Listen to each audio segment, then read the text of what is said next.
Hello दोस्तों, मैं हूं अभिषेक और आप देख रहे हैं हमारा यूट्यूब चैनल अभिषेक पाठ से। दोस्तों, जैसा कि आप जानते हैं कि आप हमारे साथ यहाँ पर पढ़ते हैं इंटरमीडिएट की मैथमेटिक्स बिल्कुल इस सरल तरीके से। दोस्तों, उसी क्लास में आज हम क्लियर करेंगे एक्सरसाइज 10.3 के कुछ टारगेट है 1 से 10 तक के क्वेश्चनों को क्लियर करेंगे और जानेंगे कि किस प्रकार से एक आसान तरीके से वेक्टर अलजेब्रा के अंतर्गत आने वाले प्रश्नों को हल किया जाता है। तो आज का वीडियो बहुत ही इंपॉर्टेंट होने वाला है, इसलिए वीडियो को लास्ट तक जरूर देखिए। यदि अच्छा लगे तो उसे लाइक सब्सक्राइब और अपने उन मित्रों के पास जरूर कीजिए जो मैथमेटिक्स में काफी कमजोर है, जिन्हें मैथमेटिक्स कॉल करने में बहुत सी कठिनाइयों का सामना करना पड़ता है। यदि मेरा वीडियो आपको परफेक्टली क्लियर आ रहा है तो चैनल को प्लीज सब्सक्राइब कीजिए और आप चाहते हैं कि मेरा वीडियो सबसे पहले आपके पास पहुंचे तो बेल आइकन को भी प्रेस करना ना भूलें। तो देखिए, यहाँ पर हम एक्सरसाइज 10.3 को हल करने से पहले कुछ एक्सरसाइज 10.3 के अंतर्गत आने वाले क्वेश्चनों में जो फॉर्मूले यूज होंगे उनको हाईलाइट करा देते हैं। तो ध्यान से देखना है। पर सबसे पहला फॉर्मूला है कि दो सदिशों के बीच का कोण कैसे निकाला जाएगा। यदि दो सदिश आपके दिए गए तो उनके बीच का कोण कैसे निकाला जाएगा। cos theta equal to formula लगा a vector dot b vector upon mod a vector into mod b vector. ठीक है। उसके बाद में दूसरा फॉर्मूला होगा a वेक्टर b वेक्टर का प्रक्षेप कैसे निकालेंगे। a वेक्टर b वेक्टर का प्रक्षेप निकालने के लिए a vector dot b vector upon mod b vector लगाया जाएगा। ठीक है, ऐसे लगाते हैं। इसके बाद थर्ड नंबर में कह रहा है दो सदिशों के लंब होने का प्रतिबंध क्या होगा। दो सदिश लंब कैसे होंगे या कब होंगे, कैसे जान पाएंगे। जब दोनों सदिश यानी a vector dot b vector की वैल्यू 0 है तब वो दिए गए दोनों सदिश आपस में लंब होंगे, अर्थात उनके बीच का कोण 90 डिग्री होगा। उसके बाद में कुछ लांबिक सदिश के रूप में दिए जा रहे हैं। ये बहुत ही महत्वपूर्ण फॉर्मूले हैं जो कंपटीशन क्लासेस में भी हमसे अप्लाई करवाए जाते हैं। जैसे आई कैप इंटू आई कैप की वैल्यू 1 होगी यहाँ पर। ठीक है, यानी दो सदिश अगर सेम कंडीशन के दिए गए हैं, उनकी मल्टीप्लाई करना है तो उनका आंसर 1 आएगा। ओके, जे कैप 1 होगा, के कैप 1 होगा। इसी के ठीक विपरीत लास्ट फॉर्मूले को देख लेते हैं। यदि आई कैप इंटू जे कैप है तो 0 होगा, यानी दो सदिश अलग अलग विभिन्न परिमाण के हैं तो उनका मल्टीप्लीकेशन 0 होगा। जे के होगा तो 0 होगा, के आई होगा तो 0 होगा। क्लियर है। तो ये फॉर्मूले आपके हैं जो एक्सरसाइज 10.3 में यूज होने वाले हैं। तो चलिए देख लेते हैं। पहला क्वेश्चन है, दो सदिशों ए वेक्टर बी वेक्टर के परिमाण क्रमशः 3 और 2 है। यदि A vector B vector equal to √6 है तो ए वेक्टर तथा बी वेक्टर के बीच का कोण क्या कीजिए।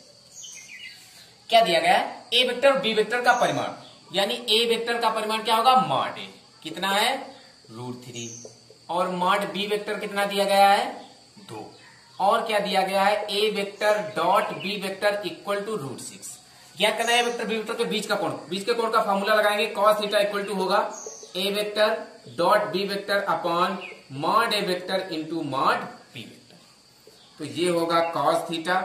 ए वेक्टर की value A vector into B vector की वैल्यू है √6, मॉड ए वेक्टर की वैल्यू है √3, बी वेक्टर की वैल्यू है 2। तो ये बनेगा cos थीटा। इसको लिखेंगे √6, इसे लिखेंगे √3 और इस 2 को लिखेंगे √2 इंटू √2। तो 2 3 6 ये कैंसिल हो जाएगा। ये बचेगा cos थीटा इक्वल टू 1/√2। तो ये होगा cos theta equal to cos 45 की वैल्यू होगी जिसे π/4 लिखेंगे। तो दोनों वेक्टरों के बीच का कोण जो होगा वो होगा π/4। क्लियर। पहला क्वेश्चन।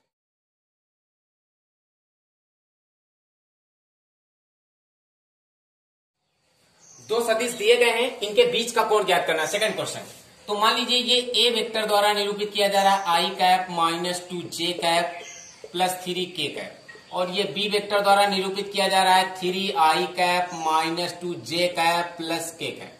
तो देखिए क्या करेंगे, सबसे पहले हम निकालेंगे A vector dot B vector, इनकी मल्टीप्लाई आई कैप -2 जे कैप प्लस 3 के कैप इंटू 3 आई कैप -2 जे कैप प्लस के कैप।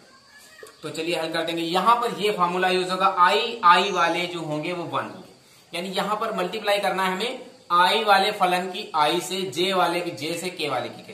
तो ये हो जाएगा 3 एकन्नम 3, यहां पर 1 है, 3 एकन्नम 3 आई कैप इंटू आई कैप की वैल्यू 1 होगी, इसलिए यहां पर डायरेक्ट 3 होगा। माइनस ये होगा 2 2 जा 4 माइनस माइनस प्लस और ये प्लस हुआ होगा 3 एकन्नम 3। तो ये आपका बन जाएगा 10। ए वेक्टर डॉट बी वेक्टर क्या आएगा 10। अब हम निकाल लेते हैं मॉड ए वेक्टर। तो मॉड ए वेक्टर कैसे निकलेगा, ए का मॉड निकाल लेते हैं। आई का गुणांक 1 का स्क्वायर, जे का गुणांक -2 का स्क्वायर और के का गुणांक 3 का स्क्वायर। तो ये हो जाएगा आपका 1 4 9। तो ये हो जाएगा √14 ए वेक्टर। मॉड बी वेक्टर निकाल लेते हैं, तो बी कब निकाल लेंगे, आई का गुणांक है 3 इसका स्क्वायर, जे का गुणांक है -2 और के का गुणांक है 1। तो ये कितना होगा 9, 2 का 4, 1 का 1। इसका भी होगा √14। क्या निकालना है? दोनों के बीच का कोण। बीच के कोण का फॉर्मूला यूज करेंगे। cos थीटा बराबर क्या होता है? a vector dot b vector upon mod a vector into mod b vector. तो a vector dot b vector की वैल्यू है 10। मॉड a वेक्टर कितना है? √14। मॉड b वेक्टर कितना है? √14। तो ये बनेगा 10 बटे √14 14 होगा। इसको हल करेंगे तो कितना आएगा? 5/7। cos थीटा बराबर आएगा 5/7। तो थीटा बराबर कितना होगा? cos को इधर लेंगे तो ये बनेगा cos इनवर्स 5/7। ये होगा इसका क्लियर। थर्ड नंबर की बात कर लेते हैं। सदिश i cap plus j cap पर सदिश i cap minus j cap का प्रक्षेप ज्ञात कीजिए। तो देखिए, जिस फलन पर प्रक्षेप ज्ञात किया जाता है उस फलन को सदैव अंतिम फलन यानी b वेक्टर मानेंगे। तो यहां पर b वेक्टर की वैल्यू होगी i cap plus j cap, और जिस फलन का ज्ञात किया जाता है उसे प्रथम फलन मानते हैं यानी कि a कैप, a वेक्टर। तो i cap minus j cap. प्रक्षेप का फार्मूला होगा, दो वेक्टरों का प्रक्षेप निकालने का फार्मूला होता है a vector dot b vector upon mod b vector. तो a वेक्टर की वैल्यू होगी i cap minus j cap dot b vector की वैल्यू होगी i cap plus j cap upon mod 1 का स्क्वायर प्लस 1 का square. b vector में i का गुणांक 1 है, j का गुणांक 1 का स्क्वायर 1 का स्क्वायर होगा। देखिए ऊपर मल्टीप्लाई करा देंगे, i की i से करेंगे 1, i इंटू i 1 होगा, माइनस j की j से करेंगे 1, नीचे क्या होगा? √2। तो इसका क्या आएगा? 0। प्रक्षेप क्या आएगा? 0। फोर्थ नंबर की बात कर लेते हैं। सदिश इसका सदिश इस पर प्रक्षेप। तो देखिए, इसका सदिश ज्ञात करा जा रहा है तो ये होगा a vector i cap plus 3j cap plus 7k cap, और b वेक्टर की वैल्यू होगी 7i cap minus j cap plus 1k cap. प्रक्षेप का फॉर्मूला होगा a vector dot b vector upon mod b vector. a vector की value होगी i cap plus 3j cap plus 7k cap into b vector की 7i cap minus j cap plus 8k cap upon under root mod b को निकालेंगे 7 का square plus minus 1 का square plus 8 का square. तो इसका प्रक्षेप निकालेंगे। देखिए, ये बनेगा 7 माइनस ये j वाले फलन में 3 और प्लस 8 7 56, और ये बनेगा अंडर रूट 49, 7 का 1 का 1 और 8 का 64। तो ये देखिए 56 और यहां पर 60 होंगे और नीचे बनेगा 114। तो इसका प्रक्षेप आएगा 60 बटे अंडर रूट 114। बात कर लेते हैं 5 नंबर की। दिया है, दर्शाइए कि दिए हुए निम्न 3 सदिशों में से प्रत्येक सदिश एक मात्रक सदिश है, और इसके बाद ये भी दर्शाइए कि ये सदिश परस्पर एक दूसरे के लंबवत है। तो ये 3 सदिश दिए गए हैं, इन्हें हम व्यक्त करेंगे a वेक्टर, b वेक्टर और c वेक्टर के द्वारा।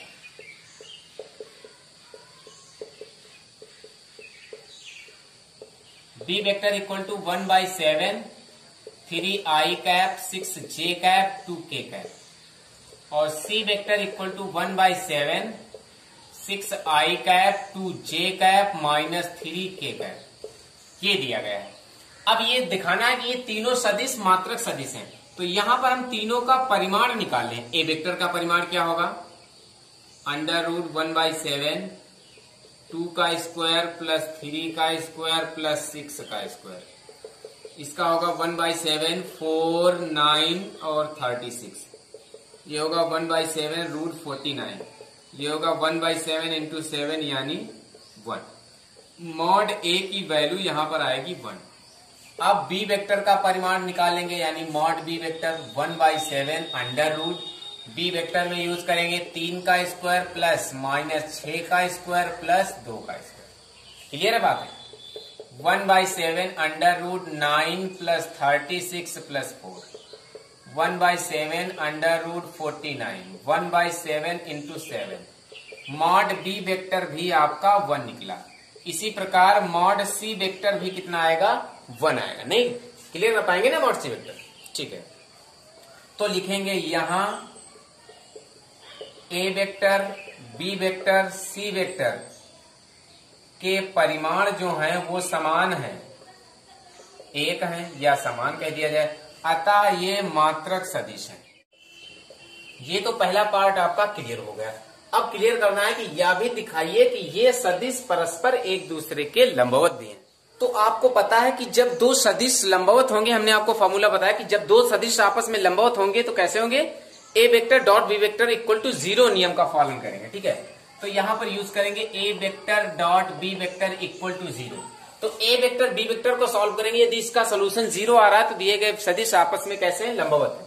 ए वेक्टर की वैल्यू क्या है, 1/7 into 2i cap plus 3j cap plus 6k cap into B vector की वैल्यू है 1/7 3i cap minus 6j cap plus 2k cap equal to 0। तो देखिए ये बनेगा 1/49, 1/7 1/7, इसकी मल्टीप्लाई करा देंगे, 2 तियां 6 माइनस 6 तियां 18 प्लस 6 दूनी 12 इक्वल टू 0। 1/49 यहां पर बचेगा 0, 6 12 18 कैंसिल हो जाएगा, 0 इक्वल टू 0। तो ये आ जाएगा आपका 0, अर्थात A vector dot B vector equal to 0 है यहाँ पर। तो दिए गए जो सदिश दोनों हैं आपस में कैसे हैं, लंबवत हैं। इसी प्रकार जब हम बी वेक्टर और सी वेक्टर को निकालेंगे, B vector dot C vector, तो वो भी 0 निकलेगा, और जब C vector dot A vector निकालेंगे तो वो भी 0 निकलेगा। तो क्या लिखेंगे, दिए गए सदिश, या भी दर्शाइए कि सदिश परस्पर लंबवत है, तो यहां पर लिखेंगे दिए गए तीनों सदिश परस्पर लंबवत है।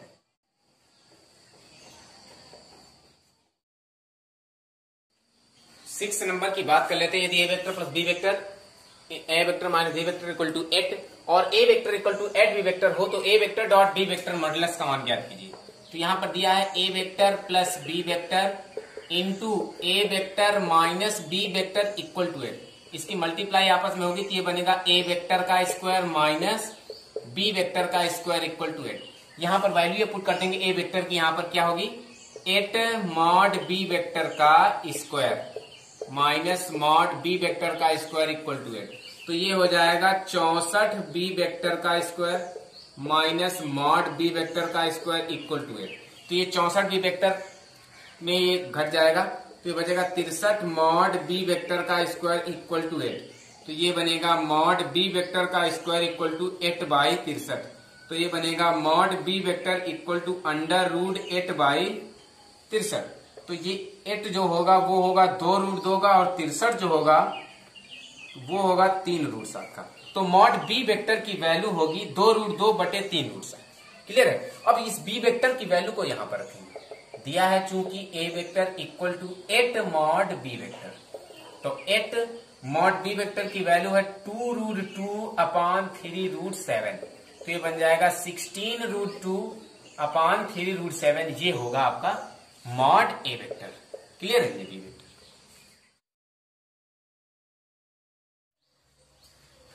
7 नंबर की बात कर लेते हैं। दिया 3 वेक्टर माइनस 5 वेक्टर 2 वेक्टर पर 7 वेक्टर का मान ज्ञात कीजिए। मल्टीप्लाई करा देंगे, यहां पर देखिए ये होगा 3 2 जा 6 A vector into A vector plus 3 7 जा 21 A vector into B vector.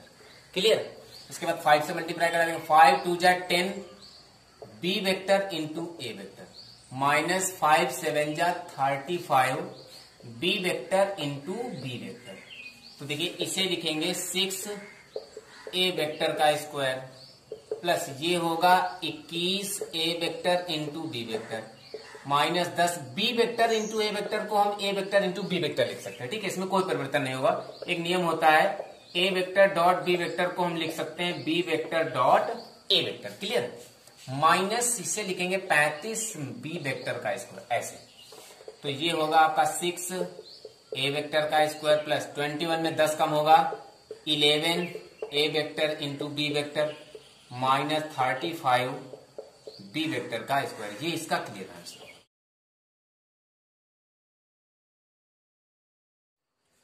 8 number की बात कर लेते हैं। दिया है दो सदिशों ए वेक्टर और बी वेक्टर के परिमाण ज्ञात कीजिए। यदि इनके परिमाण समान है और इनके बीच का कोण 60 अंश है तथा इनका अदिश गुणनफल A vector dot B vector 1/2। तो दिया गया है A vector dot B vector equal to 1/2, theta बराबर 60 अंश। ए वेक्टर बी वेक्टर के परिमाण ज्ञात करना है, मॉड ए वेक्टर ज्ञात करना है और मॉड बी वेक्टर भी ज्ञात करना है। और आपको दिया गया है मॉड ए वेक्टर बराबर है मॉड बी वेक्टर, ठीक है, आपस में बराबर। तो चलिए बीच का कोण दिया गया, बीच के कोण का फॉर्मूला अप्लाई करेंगे, कॉस थीटा बराबर A vector dot B vector upon mod A vector into mod B vector. तो यहां पर बनेगा कॉस थीटा की वैल्यू होगी 60, ए वेक्टर डॉट बी वेक्टर की वैल्यू 1/2 है, mod A vector into B vector की जगह पर भी लिखेंगे मॉड ए वेक्टर। कॉस 60 की वैल्यू 1/2 होगी, यहां पर भी 1/2, यहां पर लिखेंगे मॉड ए वेक्टर का स्क्वायर। ए वेक्टर के स्क्वायर को इधर ले लेंगे, मॉड ए वेक्टर का square upon 2 equal to 1/2, 2 cancel होगा, यहां पर बचेगा मॉड ए वेक्टर का स्क्वायर इक्वल टू 1, अर्थात मॉड ए बराबर भी 1 होगा, ठीक है। मॉड ए वेक्टर आपका 1 है, तो मॉड बी वेक्टर भी 1 होगा, क्योंकि दोनों वेक्टर आपस में समान है। तो ए वेक्टर बी वेक्टर के परिमाण 1 है। बात कर लेते हैं 9 नंबर की। दिया है यदि एक मात्रक सदिश ए वेक्टर के लिए X vector minus A vector into X vector plus A vector equal to 12 है, तो मॉड एक्स वेक्टर की वैल्यू ज्ञात कीजिए। देखिए यहां पर जो ए वेक्टर है वो एक मात्रक सदिश है, इसलिए ए वेक्टर की वैल्यू जो होगी यहां पर वो होगी 1। क्लियर है। दिया क्या है हमें, दिया है X vector plus A vector, दूसरे ब्रैकेट में X vector minus A vector equal to 12। इसकी मल्टीप्लाई कराएंगे तो ये बनेगा एक्स वेक्टर का square minus mod A vector का स्क्वायर इक्वल टू 12। तो ये बनेगा मॉड एक्स वेक्टर का square minus mod A vector की वैल्यू है 1, 1 का स्क्वायर इक्वल टू 12। ये बनेगा मॉड एक्स वेक्टर का स्क्वायर इक्वल टू 12, ये 1 इधर जाएगा प्लस का होगा, ये बचेगा मॉड एक्स वेक्टर का स्क्वायर इक्वल टू 30, ये होगा mod X vector equal to, ये स्क्वायर हटेगा रूट लग जाएगा जी। इसका क्लियर। 10 नंबर की बात कर लेते हैं। दिया यदि ए वेक्टर और बी वेक्टर और सी वेक्टर इस प्रकार हैं कि A vector plus lambda B vector C vector पर लंब है, तो लैम्डा का मान ज्ञात कीजिए। तो यहां पर A vector B vector C vector दिए गए हैं, इनको नोट करते हैं। A vector equal to 2i cap 2j cap plus 3k cap, B vector equal to minus I cap 2j cap plus k cap, C vector equal to 3i cap plus j cap. A vector plus lambda B vector पर C vector लंब है, तो सबसे पहले निकालेंगे A vector plus lambda B vector. तो A vector की value put करेंगे 2i cap plus 2j cap plus 3k cap plus lambda B vector की वैल्यू है minus I cap plus 2j cap plus k cap. चलिए put कर देते हैं, ये होगा 2i cap 2j cap plus 3k cap minus lambda I cap plus 2 lambda j cap plus lambda k cap. I cap आस पास करेंगे, J वाले के वाले, 2i cap minus lambda I cap plus 2j cap plus 2 lambda j cap plus 3k cap और plus lambda k cap. ये कर लेते हैं।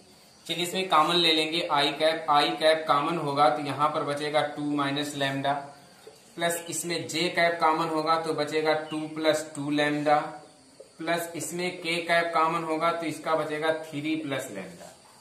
ठीक है, ये आपका निकला है A vector plus lambda B vector. अब चूंकि A vector plus lambda B vector C vector पर लंब है, तो जब दो वेक्टर आपस में लंब होते हैं तो क्या फॉर्मूला होता है, फॉर्मूला होगा तब A vector plus lambda B vector into C vector equal to 0। ठीक है, कब, जब दो वेक्टर आपस में लंब होते हैं। ये एक वेक्टर हुआ A vector plus lambda B vector, दूसरा वेक्टर सी वेक्टर है, दोनों आपस में लंब है, तो ये डॉट ये इक्वल टू 0। पुट करेंगे वैल्यू को, A vector plus lambda B vector की वैल्यू क्या होगी, चलिए इधर पुट कर देते हैं, A vector plus lambda B vector into C vector equal to 0।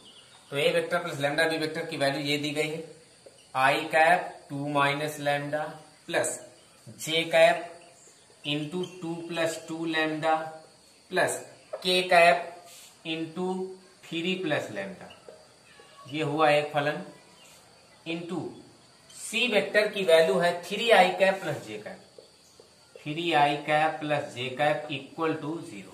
तो चलिए हल कर देते, इसके मल्टीप्लाई कराएंगे। तो देखिए आई और जे वाले फलनों में गुणा होगी, बाकी किसी में नहीं। तो 3i की गुणा होगी i इंटू 2 माइनस लैम्डा से, तो i इंटू आई की वैल्यू 1 होगी। तो यहां पर बचेगा क्या, 2 माइनस लैम्डा इंटू 3 प्लस जे वाले फलन की जे वाले फलन से होगी, तो यहां पर बचेगा 2 plus 2 lambda into 1 equal to 0 फलन होगा। ठीक है, मान ले इसके हमने आपको बताया आई कैप इंटू आई कैप की वैल्यू 1 होगी। ठीक है, यदि आई कैप की जे कैप से करेंगे तो 0 हो जाएगा, तो पूरा फलन 0 होगा, इसलिए नहीं लिखा गया। इसलिए आई कैप वाले आई कैप के साथ मल्टीप्लाई, जे वाले जे के साथ। ठीक है, के वाला फलन दिया नहीं गया इसी के साथ, इसलिए के वाला 0 होगा पूरा। तो हल करेंगे तो ये बनेगा 6 माइनस 3 लैम्डा, क्लियर है, प्लस इधर बनेगा 2 प्लस 2 लैम्डा इक्वल टू 0। तो देखिए 6 2 हो जाएगा 8 माइनस 3 लैम्डा में 2 लैम्डा कम होगा तो होगा लैम्डा, तो यहां पर लैम्डा की वैल्यू आएगी 8। क्लियर।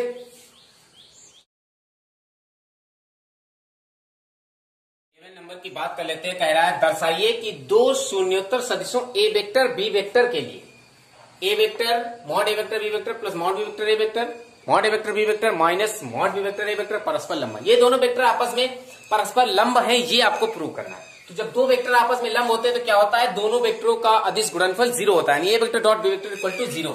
तो ये पूरा मान लीजिए ए वेक्टर है, ये पूरा मान लीजिए दूसरा बी वेक्टर है, इसका गुणनफल 0 होना चाहिए। फॉर्मूला क्या होगा, A vector dot B vector equal to 0।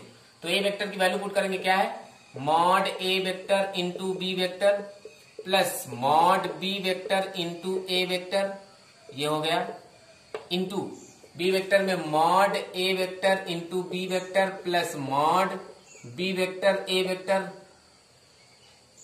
Equal to 0। तो देखिए जितना ये आपका प्लस में लिखा उतने माइनस में, तो A square minus B square हो जाएगा, क्या हो जाएगा, मॉड ए का square vector B square minus ये क्या हो जाएगा, मॉड बी का square A square equal to 0। तो देखिए ये आपका क्या बनेगा, ए वेक्टर का स्क्वायर इंटू बी वेक्टर का स्क्वायर माइनस बी वेक्टर का स्क्वायर इंटू ए वेक्टर का स्क्वायर इक्वल टू 0। ये आपस में कैंसिल हो जाएंगे, 0 इक्वल टू 0। अतः दिए गए वेक्टर आपके परस्पर लंब है। ये है क्लियर आंसर। बात कर लेते हैं 12 नंबर की। यदि A vector dot B vector equal to 0, A vector dot B vector equal to 0, तो सदिश बी वेक्टर के बारे में क्या निष्कर्ष निकाला जा सकता है। देखिए यहां पर दिया गया है A vector dot A vector equal to 0, इसे लिख सकते हैं मॉड ए वेक्टर का स्क्वायर इक्वल टू 0, यानी mod A vector equal to 0 होगा। ठीक है, ये एक निकला मॉड ए वेक्टर की value 0। A vector dot B vector equal to 0 दिया गया है, फॉर्मूला यूज कर देंगे, दो वेक्टरों के बीच का कोण A vector dot B vector upon mod A vector into mod B vector. तो इसे यहां पर यूज करेंगे, mod A vector into mod B vector equal to A vector dot B vector 0 upon cos theta. तो mod A vector क्या है 0 into mod B vector equal to इधर क्या होगा 0, तो मॉड बी वेक्टर भी 0 होगा या 1 होगा या कोई यहां पर बी की वैल्यू जो भी हो वो होगा। तो कह रहा है सदिश बी वेक्टर के बारे में क्या निष्कर्ष निकाला जा सकता, तो लिखेंगे बी वेक्टर कोई भी या कुछ भी हो सकता है, या कोई भी फलन हो सकता है, यानी बी वेक्टर आपका आई cap plus J cap plus K cap हो सकता है, बी वेक्टर की वैल्यू √2 हो सकती है, 1 हो सकती है, 0 हो सकती है, कुछ भी हो सकता है। यहाँ पर बी वेक्टर का मान कुछ भी हो सकता है, क्यों, क्योंकि यहाँ पर बी वेक्टर की वैल्यू हम कुछ भी रखेंगे, 0 के साथ मल्टीप्लाई कराने के बाद पूरा फलन 0 हो जाएगा, दोनों पक्ष बराबर हो जाएंगे। ठीक है, इसलिए यहाँ पर बी वेक्टर कोई मायने नहीं रखता कि कौन सी वैल्यू आएगी, तो इसका क्लियर आंसर होगा बी वेक्टर कोई भी हो सकता है बी वेक्टर का मान। ठीक है दोस्तों, तो कैसी लगी आज की क्लास हमें कमेंट करके जरूर बताइएगा। इसके आगे के क्वेश्चनों को हम डिस्कस करेंगे नेक्स्ट एक्सरसाइज में, अगली एक्सरसाइज में। तो यदि मेरे सभी क्वेश्चंस आपको परफेक्टली क्लियर हुए हैं तो प्लीज हमारे चैनल को लाइक सब्सक्राइब और अपने मित्रों के पास जरूर शेयर कीजिएगा, लाइक कीजिएगा, सब्सक्राइब जरूर कीजिएगा, अपने मित्रों से जरूर बताइएगा हमारे चैनल के बारे में, हमारे क्वेश्चनों के बारे में।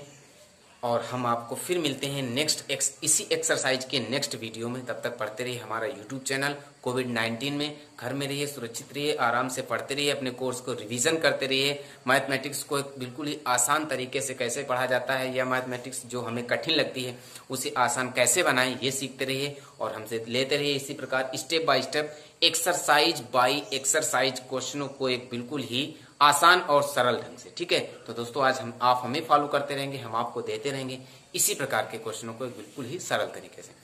दोस्तों कैसे लगी आज की क्लास हमें कमेंट करके जरूर बताइएगा। Thank you. ओके, फिर मिलते हैं, तब तक के लिए बाय बाय।